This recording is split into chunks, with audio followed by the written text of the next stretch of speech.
Good evening. My name is Terry Tempest Williams, and we welcome you to this wonderful evening of story, of nature and restoration. This is an offering of the Constellation Project, which Sam Myers will speak of in just a moment. And on behalf of the Center for the Study of World Religions and the Harvard Divinity School, we're so happy that you're here. It means the world to all of us. I must say it's a good night for the community.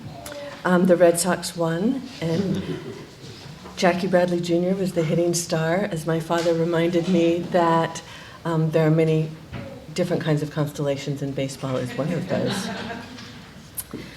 Thank you, Dan, for being one of the permanent co-sponsors of the Constellation Project. Dan Tragg is the director of the Harvard Center of the Environment. Charlie Stang is director of the Center for the Study of World Religions. He's not able to be with us tonight. And I also want to acknowledge Dean David Hempton of the Harvard Divinity School, whose leadership inspires all of us. And Luann, welcome. Thank you for being here. Luann Hempton and Janet Giotto, who is the Associate Dean of Faculty and Academic Affairs. It means so much that your presence is here. And to Sam Myers, who's director of the Planetary Health Alliance, who is the co-creator of the Constellation Project. And I want to acknowledge this amazing team that has put this together. Amalia Amada, Erica Vedis, and Perry Scheinbaum. Thank you for the beautiful flowers, for all of the details, and for being part of this community. I'm grateful for your attention to detail, good judgment, and grace. I'm so nervous, so please bear with me. I realize I'm just going to slow down. I'm so excited about tonight. It's my pleasure to introduce Sam Myers to you tonight to speak on the importance of planetary health and why we've initiated the Constellation Project as a way to create deeper conversations across the disciplines, where scientists, theologians, humanists, artists, educators, those in the business sector, and those in public service can come together and create a sense of wholeness in this fractured world. Sam, I want you to know what a gift it is to work with you, and how much I appreciate the rigor of your mind and the vitality of your spirit. I am growing. And I want to acknowledge Sam's family, Kelsey Worth, and beautiful Sophie and Lucy. This is a community fair, it's a family affair, and I think that's what those of us at the Divinity School appreciate most, is what we have to glean and learn from one another. Sam is not only the director of the Planetary Health Alliance, he's the principal research scientist at the Harvard T.H. Chan School of Public Health here at Harvard, and he's author of more than 50 peer-reviewed research articles, and is currently co-authoring a book on planetary health with Howard Frumkin. Sam's going to speak, and then I'll introduce our storytellers. Sam, thank you.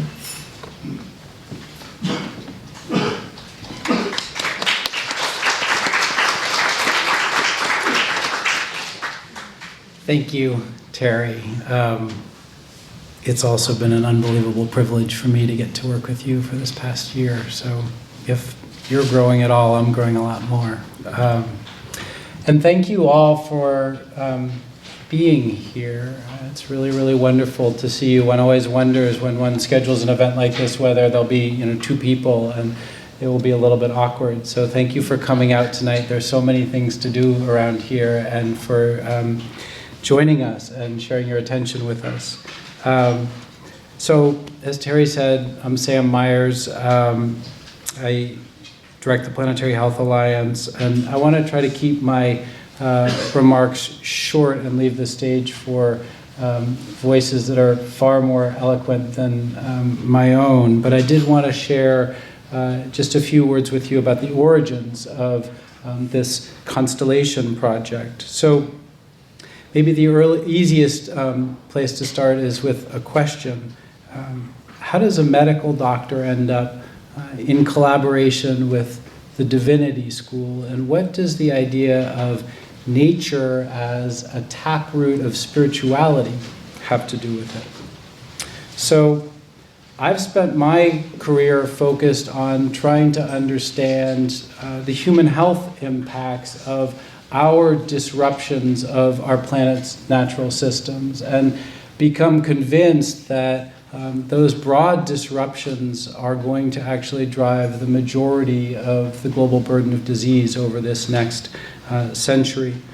There's no doubt, as most of you all know, that we are now in the midst of an environmental crisis, that nature is under siege. My own work focuses on how our emissions of carbon dioxide into the atmosphere reduce the nutritional quality of the food we eat, how global declines of bees and other pollinators will drive increased disability and death from heart disease and strokes and certain cancers, how ongoing degradation of global fisheries puts the nutritional sufficiency of roughly 1 billion people into jeopardy. That work is part of a much broader emerging field of planetary health. And the premise of planetary health is that our environmental crisis is now driving an urgent global health crisis. But the more that I've thought about these issues over the past couple of years, the more I've started to wonder whether beneath the environmental science and the public health epidemiology, there aren't a deeper set of questions. How have we come to this?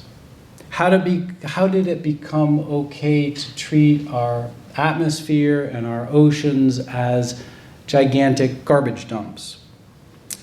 To cut down half the world's forests and drive its non-human inhabitants extinct 1,000 times faster than normal? What stories do we tell ourselves about our place in the world that make these actions okay? Is it possible that beneath the environmental crisis and the public health crisis that I've been talking about, there's also a spiritual crisis? So Edgar Mitchell, who was an American astronaut and the 6th person to walk on the surface of the moon, described what it was like to be on the moon and see Earth rise up above the moon's surface. Quote, "Suddenly, from behind the rim of the moon in long, slow motion moments of immense majesty, there emerges a sparkling blue and white jewel, a light, delicate sky blue sphere laced with slowly swirling veils of white, rising gradually like a small pearl in a thick sea of black mystery. It takes more than a moment to fully realize this is Earth, home," unquote.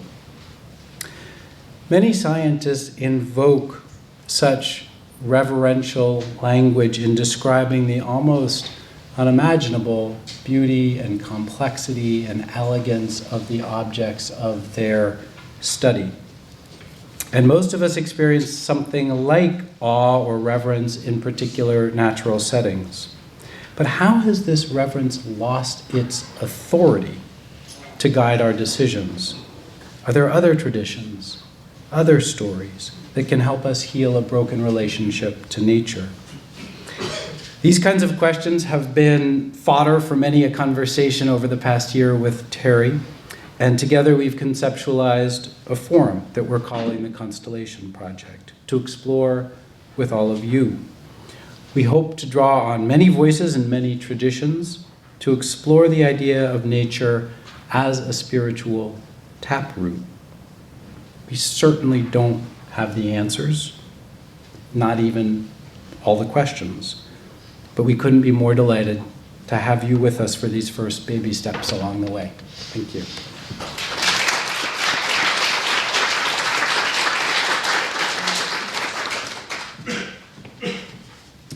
Thank you, Sam. The storytellers. Each of these extraordinary individuals have not only touched lives, but changed them with their power, intelligence, and wisdom. Call them pragmatic visionaries, whose feet are firmly planted on the earth. They live with awe, wonder, and ferocity. They are both teachers and practitioners of the restorative art of the wild. Stacy Bear is a force of nature and a true leader through his open heart, greatness of spirit, and strength. I can tell you, in the American West, where we both live, he is respected and beloved. He is the founder of Adventure Not War and co-founder of the Great Outdoors Lab. Stacy is a father, husband, writer, skier, whitewater rafter, and climber who found time outdoors to be his healing grace 2 years after coming home from the Iraq War. He and his team were the first ever to ski Mount Halgerd in Iraq, and in partnership with the great free climber Alex Honnold, his first ascents of various rock climbing routes in Angola. He was a 2014 National Geographic Adventurer of the Year, and he is at home with his wife and daughter and cat in Sandy, Utah. Welcome, Stacy. Thank you. Pratima Muniyappa is always seeking the pattern that connects with grace, integrity, and stunning acts of imagination. I see the world differently because of you. She's a researcher and Elements Fellow at the MIT Media Lab, working with a space-enabled group whose mission is to address issues of social justice in Earth's complex systems through technologies discovered in space. She's a recent graduate from the Graduate School of Design here at Harvard under a Fulbright scholarship, and she's been a consultant to UNESCO, the World Bank, and the government of India. In her words, in investigating traditional indigenous knowledge, her design research on sacred groves and alternative forest practices assumes complete synergy between the constructed categories of nature and culture identity seen as ecological manifestation. Andrew Nalani is wise beyond his years and one of the most beautiful listeners I know.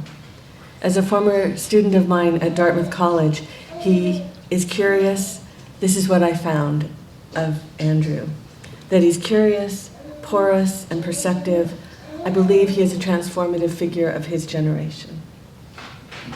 Andrew's passionate about providing youth access to emancipatory education opportunities.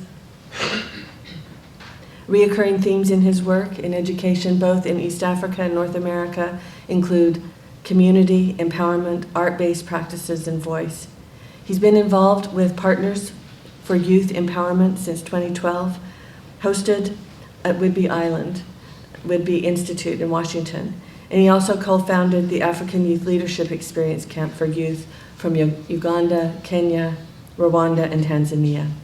He completed a Master of Education in Human Development and Psychology here at Harvard and is currently the Steinhardt Doctoral Fellow in Applied Psychology at NYU. Welcome. All three of our storytellers are fearless and compassionate at once. I believe each one of them are driven by love of people and place, people in place, with bows toward restoration, not without the vitality of the struggle. They are taking a stand on earth, each in their own way, each in their own time, with the gifts that are theirs, that they will share tonight. May we hear them now. Each will speak for 20 minutes, and then we'll come together as a community in conversation with your questions. Bless you for being here. Stacy.